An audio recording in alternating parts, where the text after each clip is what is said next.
Bon, je m'excuse déjà du désordre, mais ce qu'il faudrait remarquer, c'est quand on démonte ici, bon, je vais déjà vous montrer un peu, il y a déjà une condition très importante. Il faudrait en fait que, on va percer là, on va percer ici. Donc il faudrait qu'on s'assure que le châssis de la voiture ne soit pas directement collé à ce pare-choc-ci. De ce fait, il faudrait...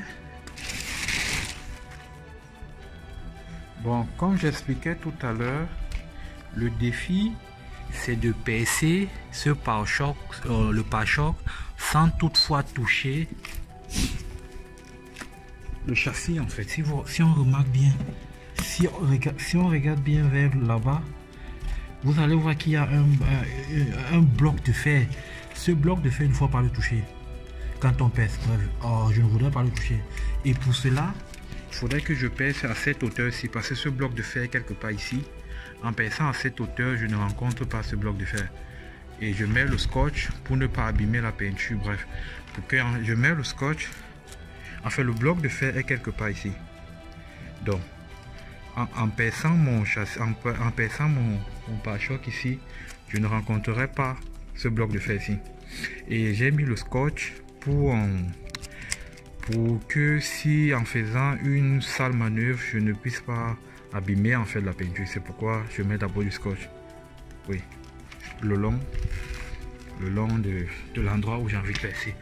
Et on recommande de commencer. Bref, voici exactement le milieu du pare-choc. Donc à partir d'ici, je mesure 30 cm de part et d'autre. Et c'est à ces niveaux-là que vont se placer mes senseurs. Bref, je le fais et je vous reviens. Bon, nous avons marqué les endroits où nos senseurs vont se situer. Ils sont espacés de 30 cm chacun. C'est ce que recommande le constructeur des senseurs. Donc, en fait, au milieu, je n'en mettrai rien. En fait, je n'ai que 4. Donc, je mettrai un là. Ici, c'était juste... En fait, c'est à partir d'ici que j'ai commencé à mesurer. Je mettrai un là et un là. Maintenant, nous allons percer. Bon. Les trous ont été percés. Si vous le voyez, si vous les voyez. Bon, c'est vrai que ce n'est pas si aligné que ça. Hein. Mais bon. Voilà les trous. Maintenant, nous cherchons les senseurs. Je vous les montre. Voici à quoi les senseurs ressemblent. Voici un. En fait, nous en avons 4. En fait, voici les senseurs. Voici le haut-parleur. Et voici le calculateur en fait. Donc c'est ça qui va calculer et envoyer le signal à celui-ci qui va l'émettre en tant que son en fonction de la distance. Et voici les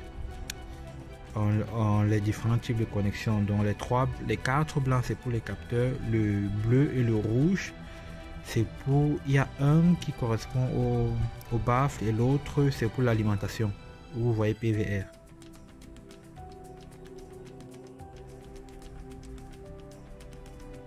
Bon, en fait, pour faire passer le câble dans la voiture, on a deux possibilités. On peut le faire soit donc en démontant celui-ci. Pour le démonter, on soulève ceci et on a 2 vis là. Si vous les voyez bien, on a 2 vis là. Quand on va dévisser ces 2 trucs, il y a un trou en bas. Et c'est par ce trou que nous avons l'intention de faire passer les câbles des senseurs en fait. Bon, nous avons démonté ce cache, bref, c'est pas comment on appelle ça. Nous avons enlevé ces 2 vis et les voilà à l'intérieur. Et j'ai pu les enlever avec ceci. Ouais, c'est avec ceci que j'ai pu les retirer. Donc, l'intention c'est de faire, si vous remarquez bien, voici des trous, tu vois, en fait, c'est même déjà quitté. Donc, je vais faire passer le câble par ici Et voilà. Et voici. Et ici derrière, nous avons le compartiment des pots de phare en fait. Donc ça veut dire où il y a le feu de marche arrière. C'est ici. Donc le voici ici. Le feu de marche arrière. Donc on va aussi se connecter ici. Donc, on aurait pu passer par là, soit par cette tuyau d'aération. En fait, c'est ces trucs-ci, c'est ça qui ça permet comment on appelle ça en français, en fait ce sont des aérations en fait. Donc même par ici aussi on pouvait passer au cas où on n'avait pas eu de trou là. Bon, je vous reviens. Bon, nous avons percé, nous avons mis les capteurs.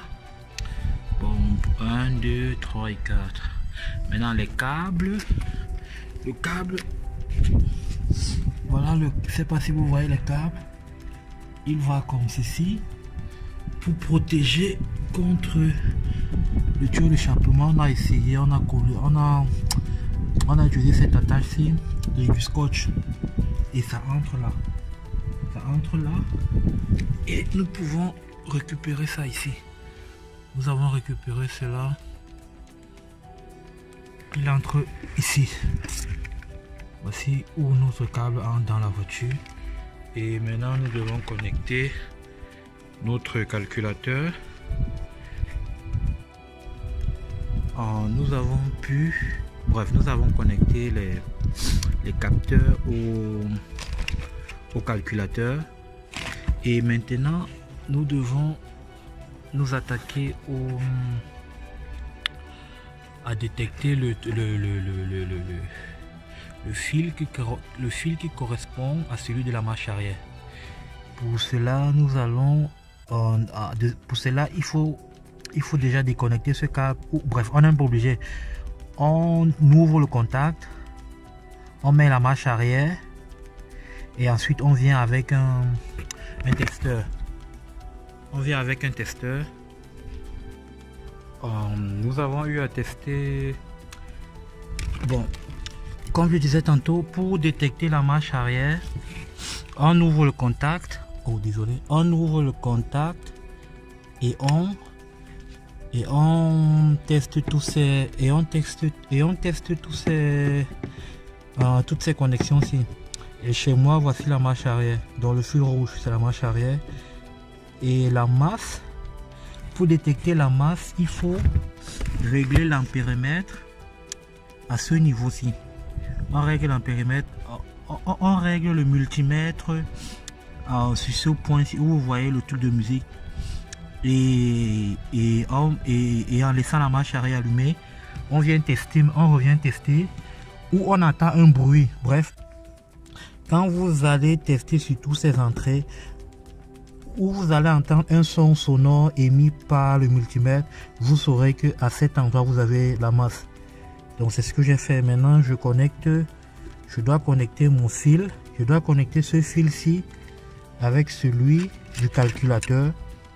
Ouais, je veux connecter le rouge au rouge et le noir au... Chez moi la masse c'est ceci.